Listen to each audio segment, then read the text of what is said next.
Olá para você que é inscrito aqui no canal Pão do Advento. Voltamos para o nosso penúltimo vídeo de estudos sobre a lição da Escola Sabatina.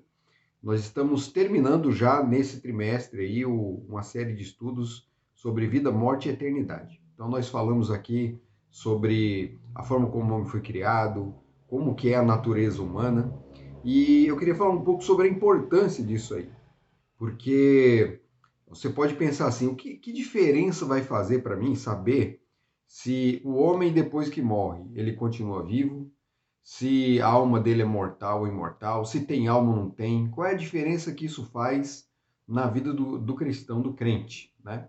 Primeiro de tudo, todos os temas bíblicos são questões de salvação, são pontos importantes para a nossa salvação. Se houverem erros, né, se houverem falhas nas doutrinas, na compreensão das doutrinas, isso pode ter um impacto na nossa vida espiritual. Isso pode me afastar dos caminhos do Senhor. Pode parecer que não, mas pode. Aí o que eu estou querendo dizer com isso? Quer dizer então que todos aqueles que acreditaram de uma forma diferente, ou que de certa forma aceitaram o erro, eles estarão perdidos? Eu não quero dizer isso, né? Na verdade, Deus ele vai julgar cada um conforme a luz que a pessoa teve, as oportunidades que a pessoa teve, a forma como ela abraçou a mensagem, como ela se entregou à mensagem, se foi de bom grado, se não foi. Por exemplo, a gente tem uma história aqui na lição de Escola Sabatina dessa semana mesmo, que é a história de Simão, que era um mago, né? Era um mágico, que se converteu. Ele ouviu a mensagem, ele gostou da mensagem, mas parece que alguns aspectos da mensagem não foram bem compreendidos por ele. Então, quando Simão viu que algumas pessoas recebiam dons do Espírito Santo, quando os apóstolos impunham as mãos sobre a cabeça das pessoas, ele pensou assim, eu quero também para mim. Ou seja, ele se batizou, ele aceitou, e não tinha recebido isso, né? Alguns vão até pensar assim, mas então quer dizer que ele não estava convertido? Não, não é isso, né? Nem todas as pessoas, a gente às vezes tem a impressão de que todas as pessoas naqueles dias recebiam os dons, saíam por aí fazendo, não eram todas as pessoas, né? Deus ele trabalhava com cada um, dava os dons de a forma conforme ele queria, conforme as pessoas deveriam ser agraciadas e dependendo do trabalho que essas pessoas iam desempenhar no ministério. Simão, Deus tinha um outro propósito com Simão, mas Simão, ele cobiçou de forma errada, porque antes ele tinha esse tipo de vida, ele era uma pessoa assim bem vista pelas comunidades ali que existiam, por causa das suas seus possíveis poderes. Na verdade não eram poderes, ele na verdade era um embusteiro. Ele fazia magia barata lá, enganava todo mundo, e as pessoas tinham ele como um grande, né, uma grande bênção do céu. Mas esse Simão se converteu, e quando ele viu os discípulos recebendo esses dons, ele quis comprar. Ele quis comprar. E ele foi repreendido pelos apóstolos por conta desse seu procedimento. Então, a gente pode ver como erro, né? Ele teve um pensamento errado a respeito da doutrina. E erros podem nos comprometer, né? O erro não foi de quem passou a doutrina, foi dele. Foi dele, porque ele deixou com que o espírito dele, a disposição dele, fizesse uma reversão aí. Ele aplicou as coisas de forma errada. Deus ele vai levar tudo isso em conta, né? Existem pessoas sinceras que não ouviram a verdade completa e perfeita, mas elas foram fiéis ali naquela pouca luz, ou naquela luz meio desequilibrada ali que chegou até ela. Agora, eu podia pensar assim, bom, então se todo mundo pode ser fiel na luz que tem, então para que eu tenho que ficar aí me intrometendo na luz dos outros, né? Por que eu tenho que me intrometer nas questões doutrinárias dos outros? Por que eu tenho que fazer a minha crença sobressair, né? Por que eu tenho que levar para essas pessoas? Porque é o seguinte, como eu disse, o erro, quando o erro é incutido na crença, ele não para ali. Ele não para ali, né? Você pode pensar, mas isso é um erro pequeno. Um erro pequeno que seja, ele cresce. Então, ele não fica estagnado, né? Isso aí, na verdade, é a lógica até, é a dinâmica do conhecimento. Quando, na filosofia, nós temos uma ciência que se chama epistemologia. A epistemologia, ela estuda o desenvolvimento do pensamento humano, né? Como que é que o homem ele elabora, como é que ele trabalha, como é que ele desenvolve, como é que o pensamento humano vai se desenvolvendo na história. Então, o pensamento, ele não é estático, ele tende a se desenvolver, ele tem que crescer. Então, ele tanto pode crescer de forma positiva, como ele pode crescer de forma negativa. Nós vemos, por exemplo, aí desastres na história da humanidade, o caso, por exemplo, do nazismo. O nazismo, ele surgiu, né, quando você estuda a história do nazismo, ele vai partindo ali de pontos que parecem positivos, mas ele está permeado de questões assim, de racismo, de supremacia, né? E mesmo esses elementos, eles são apresentados de forma positiva, mas são erros. E eles são pequenos ali a princípio, mas eles cresceram, se desenvolveram. E conforme o poder foi chegando na mão de determinadas pessoas, né, essas pessoas começaram a agir conforme suas crenças. E aí explodiu esse grande terror. Né? Milhares de pessoas morreram por causa de um erro pequeno que começou a crescer. A Idade Média, por exemplo, a Idade Média sofreu muito por conta da igreja romana e suas ações para com as pessoas que não aceitavam a fé que ela propagava. A igreja romana era totalmente errada, já surgiu errada? Sim, não. A igreja romana, na verdade, ela surge do cristianismo primitivo. Mas erros foram sendo introduzidos ali no cristianismo primitivo, eles não foram trabalhados, não foram erradicados, e a coisa foi crescendo, foi se desenvolvendo, até que nós chegamos a uma igreja perseguidora que impunha os seus dogmas, né? Ou seja, ela não tinha mais doutrinas, tinham dogmas, que deveriam ser aceitos por todos. E aqueles que não aceitavam, né, e pregavam o contrário, eles corriam o risco de perder, não só corriam, eles perderam a vida. Milhares de pessoas foram mortas, foram levadas à fogueira, né? Pessoas foram destruídas, famílias foram destruídas, religiões foram aniquiladas, porque se opunham a uma crença que era boa no início, mas que foi permitindo que o erro crescesse e depois virou aquela desgraça, aquele desastre todo. Aí você pode perguntar, mas então quem seguiu essa crença se perdeu? Né? Os cristãos romanistas, eles se perderam? Não, eu não estou aqui para julgar os cristãos romanistas, mas sim a doutrina e os efeitos maléficos que as doutrinas trazem. Muitos cristãos foram fiéis dentro dessa doutrina romana. Foram e são fiéis até hoje. Mas o erro ele desencadeia uma série de eventos que são prejudiciais, que podem levar pessoas à perdição e destruição. Podem tornar a vida. O cristianismo não foi colocado no mundo para tornar a vida de ninguém desagradável. O cristianismo foi colocado no mundo para trazer paz ao homem. Mas que paz é essa, onde a pessoa é levada à fogueira se não aceita a mensagem? Não existe. Não há paz nisso aí, né? Então, fruto do erro. Então a gente tem que pensar assim, o erro quando vem, ele vai crescer e ele vai se tornar destrutivo cada vez mais. Por isso nós devemos tomar muito cuidado com as doutrinas, com nossas crenças. A palavra de Deus, ela tem um modelo a respeito da natureza do homem. Né? Nós chamamos em teologia de antropologia, né? A teologia que cuida da natureza do homem, né? Uma teologia da antropologia do homem.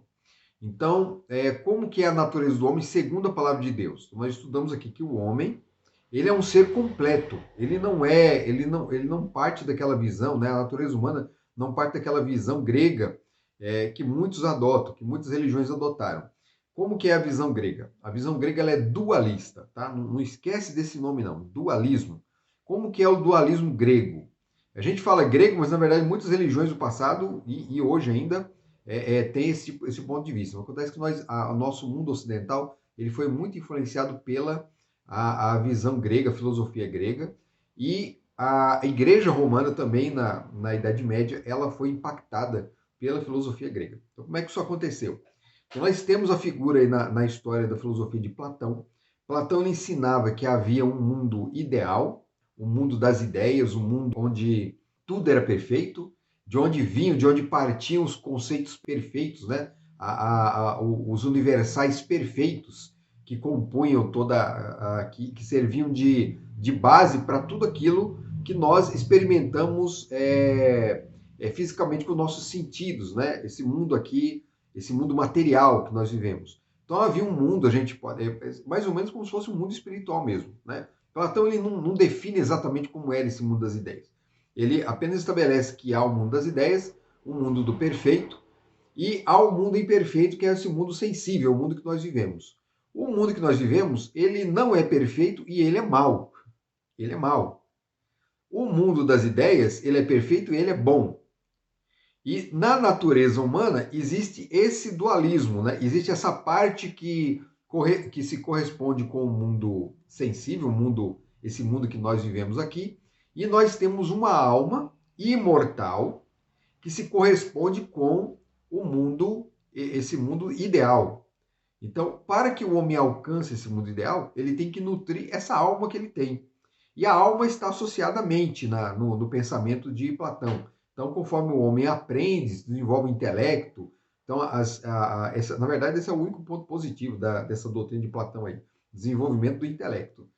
Conforme ele desenvolve, ele tem acesso ao mundo espiritual. Então, mas quando é que ele vai alcançar isso totalmente? Quando morrer. Quando ele morrer, ele vai partir e vai conseguir alcançar aí, por meio do seu entendimento, da sua busca, ele vai alcançar o mundo ideal. Ele vai poder experimentar o mundo ideal com a sua alma. O que o cristianismo fez, né? Nós temos na história do cristianismo Santo Agostinho, né, o filósofo Agostinho. Agostinho, ele bebeu dessas águas, né, da filosofia grega, e ele transportou esses conceitos para o cristianismo.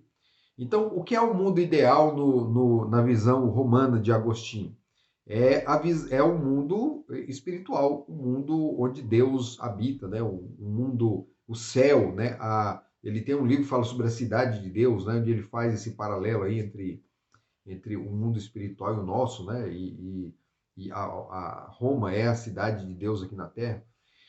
E então ele explica que é o seguinte: o espírito do homem é bom, a alma que está dentro do homem é boa, mas que a carne é má. A carne do homem é má. E o homem não pode alcançar o espiritual por meio da carne. E isso foi gerando uma série de erros aí, né? Aí a gente começa aqui, olha só como uma coisa é. A gente começa aqui dizendo que a carne é má, aí daqui a pouco a gente está sacrificando a carne. Né? E isso acontecia.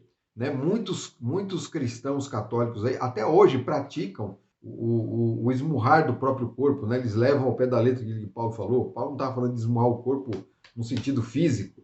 Eles levam isso ao pé da letra, então muitas pessoas ficam dando chicotadas nas costas, ficam andando de joelhos, né? Subindo escadas de joelhos, eles fazem sacrifícios do corpo para alcançar o bem espiritual. Ou seja, o corpo não pode ter prazer, porque isso atrapalha a alma de alcançar o espiritual.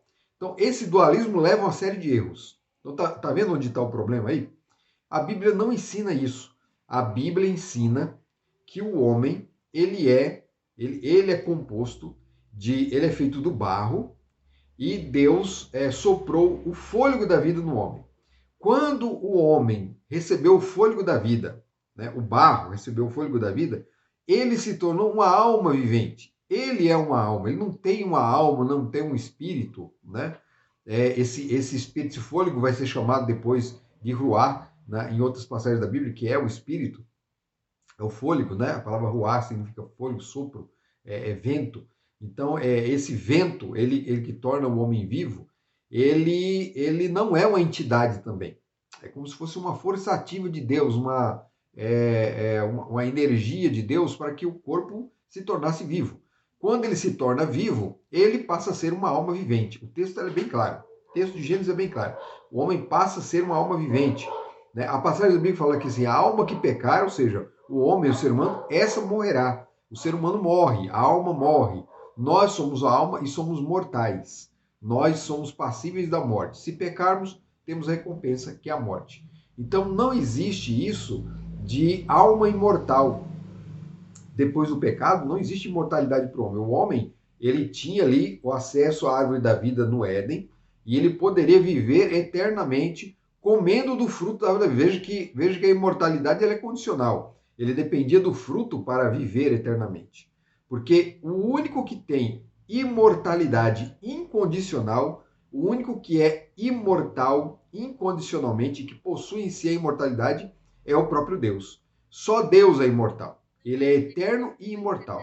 Ele nunca foi criado, nunca foi gerado e ele nunca vai morrer.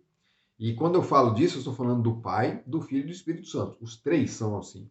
Né? Não é que só Deus é assim, o Filho não é, o Espírito Santo não existe. Não. Pai, Filho e Espírito Santo têm essa mesma natureza. São os únicos imortais. Tá? A divindade é imortal. O ser humano ele recebe uma imortalidade condicional lá no Éden e perde isso aí, porque ele peca. Então, agora, como consequência do pecado, ele se torna passivo de morte. Ele vai morrer, ele vai experimentar a morte. E aí, aí parece que se justifica. Então, quer dizer, o homem se tornou pecador, então a carne ela é má. Quando Deus criou o homem não tinha carne má. A carne não tem nada de mal. Não há nada de mal. Ou seja, na Bíblia não existe esse dualismo. Quando Deus cria tudo durante os 6 dias ali, quando ele termina toda a sua obra, depois de criar o homem, ele olha para toda a sua criação e fala que foi muito bom. Tudo era muito bom. Então a carne do homem, o homem carnal, ele era bom também e a carne era boa. Deus não criou nada ruim. Quando o homem passa a ser pecador, não é que a carne se torna má. A natureza do homem se torna má, porque o homem se separou de Deus. A fonte da vida, a fonte de luz, a fonte das virtudes, a fonte das virtudes. Se o homem está afastado das virtudes, ele perde as virtudes também. E ele se torna mal. Então, o homem inteiro se torna mal. Não é só a carne. O homem todo, ele se torna mal. Né? A sua mente. E tornando-se mal, ele não tem condições de chegar até o Criador, que é bom. Ele não tem essa condição. Aí por isso que Deus estabelece o plano da redenção. Ele manda o seu filho à terra para estabelecer esse laço entre Deus e o homem. Jesus ele faz isso. E Jesus agora vai dar condições ao homem de retornar ao seu antigo estado edênico. O objetivo de Jesus é que o homem volte ao estado edênico. Mas antes disso, ele concede já a salvação ao homem, mesmo o homem não sendo merecedor, mesmo o homem não tendo a natureza perfeita, mesmo o homem sendo pecador. O que ele não pode mais, o homem que aceita Jesus, é viver uma vida de pecado, de entrega ao pecado. Ele tem que agora ele vai combater, ele vai militar contra a sua natureza, essa natureza pecaminosa. Paulo vai chamar de carne, e alguns vão pensar assim, é a carne que é má. Não, quando Paulo fala carne, ele está falando do ser como um todo, a natureza toda, tá? Mente, corpo e espírito. É a natureza toda do homem. Quando eu falo mente, corpo e espírito, você entende o seguinte, né? Mente, né, que algumas traduções vêm por alma, alma, corpo e espírito, né? Mente, né, a mente aqui, o corpo físico, a parte física, e o espírito está se referindo à espiritualidade do homem, o caráter espiritual do homem. Como é que se dá esse caráter espiritual? O caráter espiritual do homem vem pela ação do Espírito Santo em sua vida, né? Tem um texto bíblico aqui que fala justamente dessas características na vida de Jesus. Olha só. E crescia Jesus em sabedoria e em estatura e em graça para com Deus e para com os homens. Nós temos aqui Jesus como modelo da natureza, do que o homem é. Jesus é o modelo, Jesus é o segundo Adão. Tá? Jesus é o segundo Adão. E Jesus ele vinha crescendo em sabedoria, estatura e graça. Então, a sabedoria é o quê? A mente, estatura, o físico, né? E a graça, a sua espiritualidade para com Deus. Só que essa graça era diante de Deus e dos homens. Ou seja, Jesus ele crescia num relacionamento positivo para com Deus, né? A espiritualidade, e num relacionamento positivo para com o homem, sua vida social, sua sociabilidade. Porque o homem, ele tem, no plano da salvação, ele tem uma relação vertical, né? O seu relacionamento espiritual com Deus, e uma relação horizontal, que é o seu relacionamento com o homem. Lembra que Jesus fala que o maior mandamento é amar a Deus sobre todas as coisas e ao próximo como a si mesmo? Então tá aqui, ó. Essa é a espiritualidade. Deus, né, sobre todas as coisas, e o homem, o próximo como a si mesmo. Relação horizontal, relação vertical. Tá? Então, essa é a antropologia bíblica. Essa é a antropologia. Não há nada de dualismo aqui.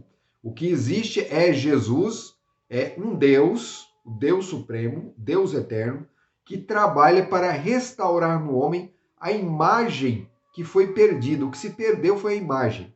Então, o homem, ele caminha no plano da salvação, ele vai caminhar para que ele volte a ser bom novamente. Não é a carne boa, nem espírito bom. É ele todo bom. A visão é holística, tá? É a natureza completa do homem. Não há divisibilidade, nem dicotomia, nem tricotomia, não tem nada disso. Tá? Não tem entidade, não tem alma, não tem espírito. Quem tem interesse nessas mentiras aí é o diabo. Por quê?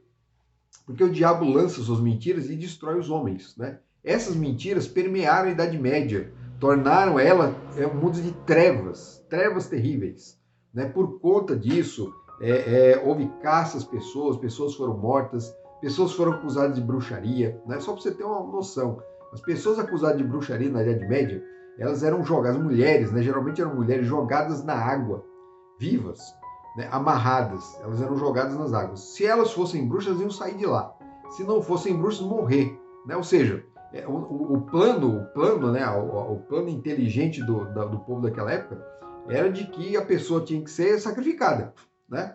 Se ela não fosse bruxa, então ela estava com a salvação garantida. Morreu lá. Se não fosse, ela ia sair, depois matavam ela também queimada. Né? Se ela conseguisse sair das águas, ia sair queimada. Ou seja, eram planos de morte.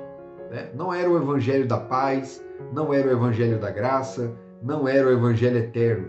Era um evangelho distorcido. E tudo isso acontece por conta de pequenos erros. Então preste atenção, tá? Às vezes você pode achar que o assunto aqui é de mínima importância, ele não tem tanta importância, mas ele é impactante, ele tem um impacto positivo tremendo, a doutrina da imortalidade condicional, não incondicional do homem. Então, o homem ele vai receber imortalidade um dia, uma imortalidade condicional. Qual a condição? Comer do fruto da árvore da vida. Esse é o plano de Jesus, né?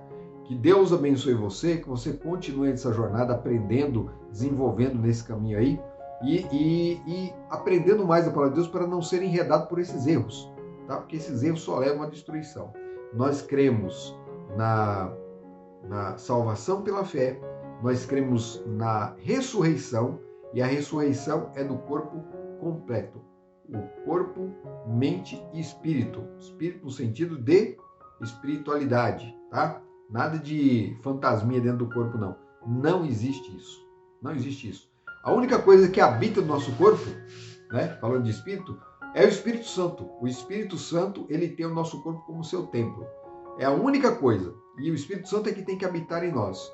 Se o Espírito Santo não habitar em nós, um outro espírito, que não é o nosso, um outro espírito vai querer se apropriar dele, que é o espírito do mal, o espírito das trevas. Então, não tem fantasminha, não tem entidade aqui dentro. Nós somos um ser completo. Nós somos alma vivente.